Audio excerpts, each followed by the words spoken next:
Salve família! Chegamos a mais um vídeo do Africa Mamba, a sua casa do futebol africano aqui no YouTube do Brasil. Sempre agradecendo a vocês que nos seguem, pessoal que tem chegado nos últimos vídeos, que tem curtido esse vídeo, porque é muito importante vocês curtirem esse vídeo no começo para que ele chegue a mais pessoas. E graças às curtidas de vocês, a cada vídeo que vocês assistem, o nosso canal tem chegado um pouquinho mais a cada pessoa, a cada vídeo que a gente solta. Nós somos mais de 850 inscritos, rumo aos 1.000 até o final da Copa do Mundo. Até porque a Copa do Mundo é pauta novamente desse vídeo. Eu estou publicando esse vídeo cerca de 2 dias antes do começo da Copa do Mundo. Possivelmente você deve estar assistindo nessa data ou do começo da Copa do Mundo de 2022, porque mais uma edição a gente tem um tema e um debate sobre a naturalização de jogadores em países europeus, principalmente, não só. Uma coisa que me chamou muito a atenção, tá? Que foi essa lista que surgiu nas redes sociais nos últimos dias, feito por algum jornalista aqui da América do Sul ou espanhol, tá? Preciso ver o nome dele depois, vou colocar aqui na tela, na edição, tá? Que são jogadores que vão jogar a Copa do Mundo e que não nasceram pelos seus países. E muitas pessoas falaram sobre jogadores terem um número ali de 137 atletas nessa Copa do Mundo que não vão jogar pelo seu país de nascimento.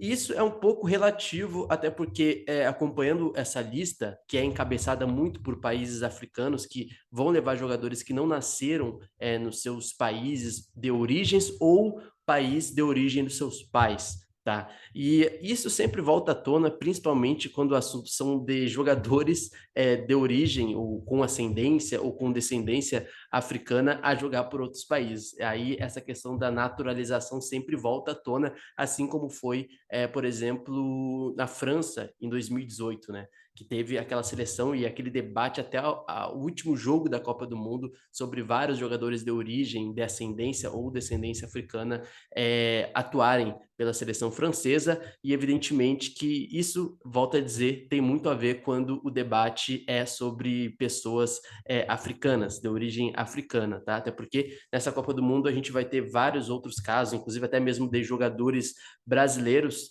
sendo naturalizados para jogar por Portugal, e o debate não é tão afoito assim, se é que vocês me entendem. Tá, essa lista, como vocês podem ver, a gente tem Marrocos, Tunísia e Senegal encabeçando ali os principais nomes, ou o maior número, principalmente Marrocos, com o maior número de naturalização de jogadores.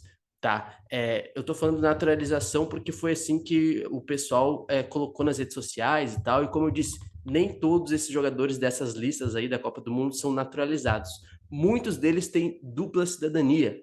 Por exemplo, a gente tem uma questão até mesmo jurídica, tá, para definir essa questão da cidadania e de dupla nacionalidade, por exemplo, de filhos de pessoas que vieram do continente africano e que têm o direito à dupla cidadania nesses países. Vou dar um exemplo, o próprio Marrocos. A gente está vendo ali uma lista, como vocês podem ver na tela de vocês, com o Bonu, com o Romain Saïss, o Hakimi também, né, um dos principais meio laterais direitos do mundo, o Mazraoui, tem até o próprio Ziyech, que nasceu na Holanda, né? O Hakimi até que fez uma parte da categoria de base na seleção espanhola, mas depois foi convencido a jogar por Marrocos. O mais novo ali, que é o El Canous, que é um jogador que foi convocado agora nessa leva para a Copa do Mundo, mas que volta e meia ficava entre Bélgica e Marrocos. E aí escolheu Marrocos, escolheu o país de origem dos seus pais, né?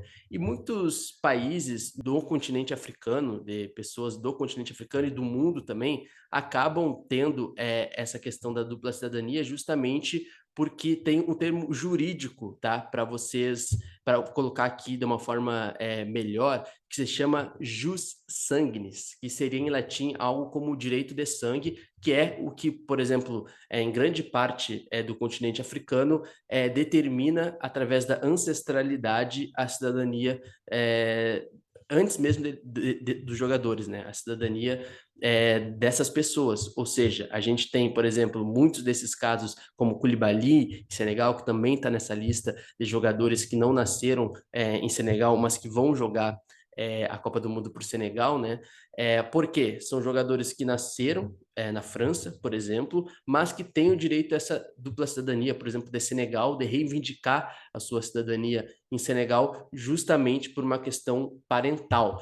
Isso não é em todos os países. Por exemplo, no Brasil não é dessa forma. No Brasil é uma questão de naturalização, por exemplo, é um outro processo de naturalização no Brasil para conseguir a cidadania brasileira, mas em boa parte desses casos aí, França, Bélgica, por exemplo, principalmente França e Bélgica, a gente tem essa questão de muitos filhos de senegaleses, de tunisianos, de camaroneses, que também está nessa lista, como vocês podem ver, né, que são filhos da diáspora e que têm esse direito de ter essa dupla cidadania. Tá? É diferente, evidentemente, daquela questão, como a gente tem falado, por exemplo, do Mbappé e outros jogadores da França, que são franceses, tá? Que são franceses, devem ser vistos como franceses, tá? Evidentemente, tendo respeitado ali sua origem africana, mas devem ser vistos como franceses.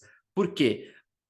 Essa Copa do Mundo, ela mais do que nunca, assim como a Copa do Mundo de 2018, ela tem demonstrado esses movimentos migratórios, né, envolvendo principalmente pessoas saindo do continente africano, pais ainda, antes de serem pais, depois sendo filhos fora dos países africanos, tá? E que sofrem, tem muitas comunidades que realmente sofrem por discriminação, por xenofobia nesses países, como na França, por exemplo. E o futebol, ele pode acabar mostrando esse exemplo de naturalização como se fosse algo um pouco mais simples, mas e demonstra essas relações geopolíticas que têm acontecido no mundo inteiro, que tem sido cada vez maior, mas que na vida real, no dia a dia, não é tão simples assim, né? A gente tem comunidades de pessoas, por exemplo, árabes, que sofrem muito na Europa, por exemplo, né? Os norte-africanos, né, outras pessoas também da região do Maghreb que sofrem muita discriminação e que nem todas conseguem ser, digamos que, essa cidadania nesses países, porque muitas vezes não tem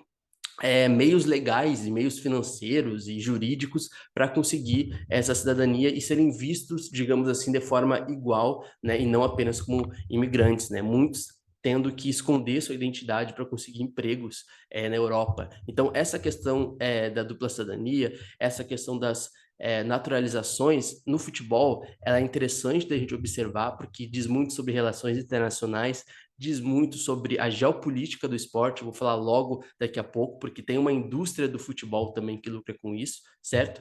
Mas no dia a dia, essa questão dos fluxos migratórios, da dupla cidadania, da identidade, da discriminação, é muito mais dura, principalmente na França, onde você pode ir nos grandes guetos, nos grandes subúrbios franceses, em Paris, ao redor, perdão, de Paris ali, e você vê que a gente vai ter uma diáspora africana muito grande, né? Como eu disse, muitas comunidades árabes, por exemplo, muitas comunidades de africanos da África subsaariana, de senegaleses, togoleses, marfinenses, camaroneses, tá? E o futebol, ele é apenas um espectro muito pequeno dessas grandes mudanças e dessas grandes migrações. E a Copa do Mundo vai nos presentear aí com 137 jogadores que não que não nasceram pelos seus países, tá? E que vão jogar por outras seleções, o que pode demonstrar também essa questão que eu falei, tá? Dos fluxos migratórios, das famílias, da construção dessas famílias e do enraizamento mesmo, por exemplo, dessas tradições africanas fora do continente africano, porque muitos desses jogadores eu tenho basicamente certeza que tem seus familiares, certo? Principalmente Koulibaly, vou dar outro exemplo ali, Mendy, Papi Gueye, Boulaye Dia, tá? Jogadores do Marrocos, da Tunísia, que não deixam, digamos assim, a sua identidade, né? A sua ascendência, por exemplo, sumir, digamos assim, porque tem pais ali que preservam a cultura ali no dia a dia, preservam questões religiosas muitas vezes, tá? Então, assim, esses jogadores que vão atuar por Marrocos, que nasceram na França, na Bélgica, os jogadores principalmente que nasceram na França e que vão atuar pela Tunísia, os jogadores que nasceram na França e que vão atuar por Senegal, vão atuar por Camarões, por exemplo, eles não são necessariamente estrangeiros, tá? Porque a gente está falando de pessoas e de cidadãos primeiro e depois de jogadores em diáspora que certamente cultuam ainda suas tradições africanas em família, né? Então, esses são números para a gente colocar, esses são números para a gente compreender como o continente africano e o futebol africano está lidando cada vez mais, tá, com esse prospecto de jogadores na diáspora, que é algo basicamente inevitável. Porque vamos lá, para finalizar esse vídeo, pessoal, a indústria do futebol, ela não quer saber se o Koulibaly, se o Bonu, se o Ziyech tem uma linda história familiar na Bélgica, se tem uma linda história familiar no Marrocos. A indústria do futebol, ela quer lucrar, tá? É dinheiro, as federações africanas, elas querem ganhar, elas querem ter um projeto vencedor no continente africano e posteriormente numa Copa do Mundo. Tá? Eu estou falando isso para a gente desmistificar essa questão geopolítica, migratória, e que é um projeto que cada vez mais as seleções africanas irão atrás. E já tem ido atrás. Se a gente for ver de 2018 para 2022, tá? Ou da Copa do Mundo no Brasil até agora, a gente tem um acréscimo muito grande de jogadores que foram captados pelas federações africanas para jogarem pelos seus países. E eles não aceitaram essa questão apenas por um fator de ancestralidade, tá? Não só por isso, muitos desses jogadores, vou dar um exemplo máximo, tá? De Senegal, aceitaram jogar por Senegal, como mais recentemente o Abdou Diallo, ex-jogador do PSG, atualmente no RB Leipzig, aceitaram jogar por Senegal porque Senegal tem um projeto sério de futebol e um plano de carreira para eles. Tá? Então, assim, dentro do futebol africano, agora, falando aqui da nossa casinha, é muito importante que as federações das seleções africanas estejam atentas para um projeto sério, tá? Porque nenhuma seleção, nenhum jogador, por exemplo, que possa se destacar aí no mundo do futebol e que esteja em dúvida em defender uma seleção europeia e uma seleção africana, vai aceitar um projeto de uma seleção africana que não seja sólido, que não vá o beneficiar, entendeu? Eu estou colocando essa perspectiva porque o futebol e a indústria do futebol, ela é muito baseada no lucro, muito baseada na vitória, muito baseada nos resultados e mais do que nunca jogadores querem um projeto interessante. E esse projeto foi aceito pelo Hakim Ziyech lá no Marrocos, anos atrás, foi aceito pelo Hakimi, né, desde que a Federação Marroquina apresentou um plano de desenvolvimento por ele, e hoje a gente tem aí, até mesmo na Tunísia, o Mejbri, né, um jogador que poderia defender a França, é um jogador aí das categorias de base do Manchester United e que aceitou ser contratado, entre aspas, né, pela Federação Tunisiana para representar a Tunísia. Por quê? Porque a Federação Tunisiana tem um plano de carreira para esses jogadores africanos e o futebol africano cada vez mais vai ter que se organizar as federações, as seleções, os projetos para que esses jogadores de origem africana que aceitam por exemplo, defender uma seleção africana pela questão da ancestralidade, por uma questão de projeto de carreira, vai ser cada vez mais preciso um projeto sério das seleções africanas e do futebol africano para captar esses novos talentos que também estão na diáspora, e o que não quer dizer também que o futebol africano não esteja produzindo bons nomes internamente, muito pelo contrário, a gente tem aí bons nomes em Senegal, também de jogadores que saíram de Senegal, como o próprio Sadio Mané, tá bom? A gente tem outros nomes em Camarões, a gente tem nomes em Gana, Gana também tendo talvez um dos grandes exemplos aí de jogadores da diáspora, que a gente tem um vídeo aqui falando, que é o Iñaki Williams, né? Um jogador que poderia defender a seleção espanhola, nasceu na Espanha, né? Nasceu em Bilbao, né? Numa região basca, numa região separatista da Espanha, com uma questão de identidade muito forte, e mesmo assim ele escolheu recentemente defender Gana, né, com esse projeto da Copa do Mundo, vai jogar a Copa do Mundo e vai ser um dos principais nomes aí de Gana nessa Copa. Ele não aceitou necessariamente apenas por um fator de ancestralidade. Foi por isso também, pelas suas raízes africanas, mas por um projeto sério apresentado pela Federação Ganesa para que ele se sentisse bem em defender a seleção numa Copa do Mundo. Beleza, galera? Desculpa ter aí me estendido, tá? Mas a gente vai novamente aí para uma Copa do Mundo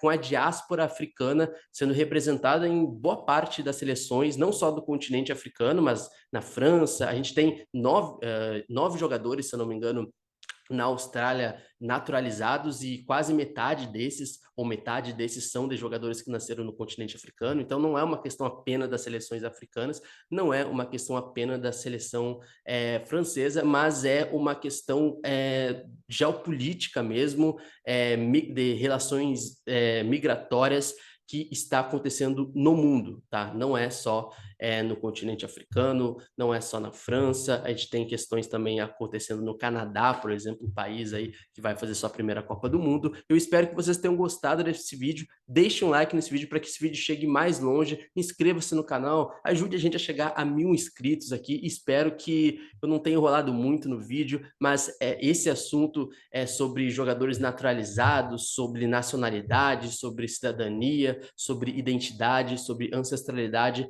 é algo que tem muitos fatores e que a gente não pode deixar de fora, tá? Tem o fator esportivo, tem o fator do cidadão, tem o fator do jogador e tem o fator da indústria do futebol, tá? E todas essas daí vão se conversar em algum momento, mas as respostas para um jogador escolher uma seleção ou outra, ela não é uma mesma resposta. Ela tem vários motivos, várias complexidades singulares e coletivas, desde o seio familiar até uma questão de projeto esportivo e plano de carreira, beleza? Deixa o like nesse vídeo, se inscreva no canal e siga o África Mamba, que aqui é a casa do futebol africano no YouTube do Brasil, e também nos sigam lá no TikTok, onde a gente faz vídeos especificamente para a plataforma, tá bom? Tá aqui na descrição do episódio e eu espero vocês no próximo vídeo. Vem Copa do Mundo que eu não aguento mais. Vamos África, vamos seleções africanas, vamos África Mamba para nossa primeira Copa do Mundo aqui no canal. Tamo junto e fé!